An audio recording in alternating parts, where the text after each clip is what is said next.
Assalamualaikum warahmatullahi wabarakatuh. Kembali lagi bersama kami kajian online daily dan kali ini kita akan melihat bagaimana kemarahan atau kemurkaan Presiden Prabowo Subianto melihat realita yang ada, realita yang terjadi pada negara yang dipimpinnya selama ini.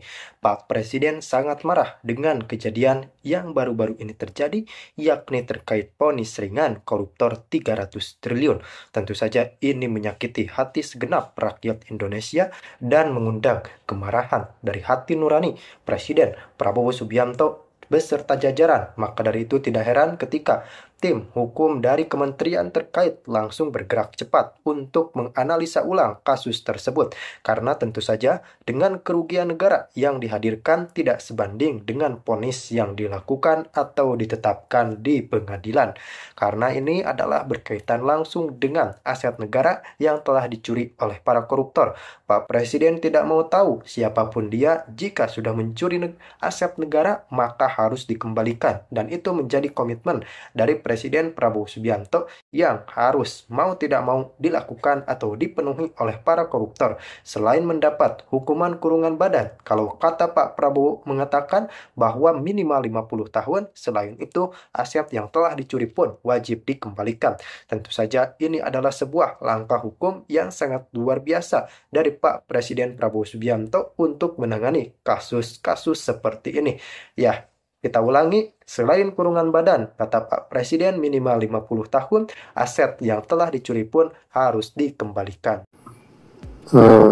Kejaksaan Agung dalam ini Pak Jaksa Agung dan jajaran memang dari 7 des yang kita sedang laksanakan sejak bulan Oktober itu, khusus penanganan di bidang pencegahan, pemberantasan korupsi maupun juga perbaikan tata kelola, serta pengembalian devisa negara itu leading sektor atau tanggung jawabnya ada di Pak Jaksa Agung. Makanya beliau dengan jajaran kan sekarang sangat fokus melaksanakan kegiatan dalam rangka pemberantasan tindak pidana korupsi maupun pengembalian devisa negara tersebut.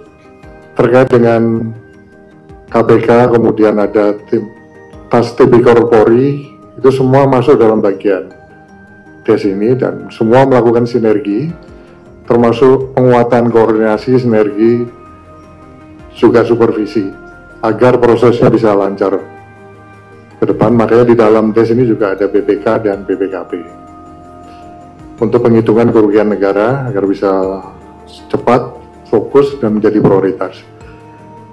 Terkait dengan hukuman atau vonis yang dirasakan kurang memenuhi rasa keadilan masyarakat,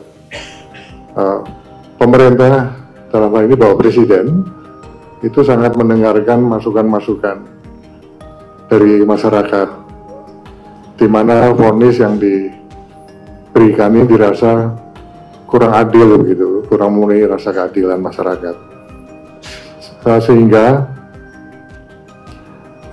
Presiden sudah memerintahkan juga pada Pak Jaksa Agung untuk melakukan upaya banding terhadap putusan vonis tersebut. Di samping itu, dari Komisi Yudisial juga sedang melakukan pendalaman yang terkait dengan kemungkinan adanya pelanggaran kode etik atau pelanggaran-pelanggaran lainnya yang dilakukan oleh para pihak, baik itu dalam hal ini tentunya hakim.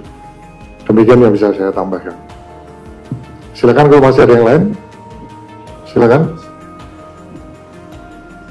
Terima kasih Pak atas waktunya dan juga upayanya untuk melakukan penyitaan serta penindakan hukum terhadap koruptor, Pak.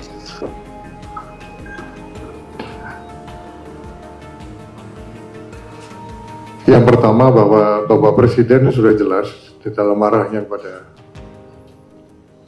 kita yang tergabung di dalam des pencegahan dan penanganan tindak pidana korupsi, bahwa penanganan terhadap tindak pidana korupsi harus tegas dan tanpa ragu-ragu. Nah, itu yang sedang kita kerjakan, dan sejak des ini dibentuk, tadi sebagaimana yang telah disampaikan oleh Pak Jaksa Agung, ada 6,7 triliun rupiah yang sudah bisa diselamatkan. Uangnya ada dan sekarang ada di fond BRI. Khusus hari ini kami dari DES, Pak Jaksa Agung tadi sudah mengumumkan 2 kasus korupsi yang terkait pertama tindak pidana korupsi tata kelola sawit dari tahun 2005 hingga 2024. Itu yang melibatkan ada tambahan 1 tersangka perorangan baru dengan 2 korporasi tersangka baru dengan total kerugian kurang lebih 73,9 triliun kerugian negara yang bisa diselamatkan. Yang kedua, yang terkait dengan tata niaga timah, ada 7 korporasi baru yang tadi telah diumumkan dengan kerugian negara berjumlah kurang lebih 271 triliun rupiah, sehingga kalau di total itu berjumlah kurang lebih 344 triliun rupiah. Ini sebagai wujud komitmen dari pemerintah. Jadi istilah-istilah yang katanya ada yang mengistilahkan kalau penanganan korupsi itu tajam ke bawah, tumpul ke atas.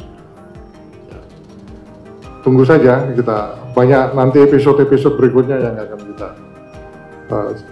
umumkan begitu. Ini baru awal ya, hasilnya sudah spektakuler.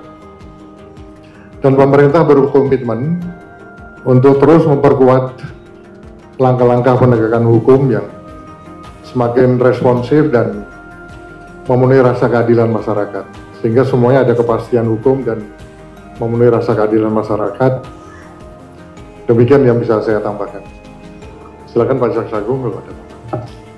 Baik, pertanyaan untuk apakah tindakan seperti terhadap hakim yang melaksanakan tanur, saya katakan